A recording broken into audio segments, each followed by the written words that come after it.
So if you have a Hisense Roku TV and you have to do a factory reset for some reason, I thought I'd go over the steps on how you go about doing this with the remote control. And there's also a method to use the reset button on the back of the TV, so I'll make another video for that. But this one's going to be on the remote control. So basically to do this, just get your remote control, go to Settings, then scroll over. You want to go down to where it says System,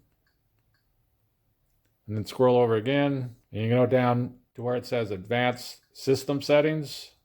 And then if you scroll to the right, it'll say Factory Reset. And then once you select that, you're going to get two options. And one of them is going to be Reset TV Audio and Picture Settings. So if you're just having some kind of issue with your TV audio or your picture for some reason, and that's why you're resetting things, then that would be the best one to pick. But if you want to reset everything, then you'll want to select the Factory Reset Everything.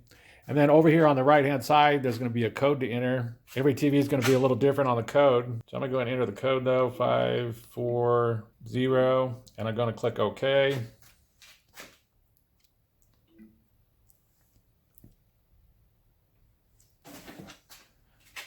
And the TV is going to come up to where it says select language, and you have to reset up your TV after you do this.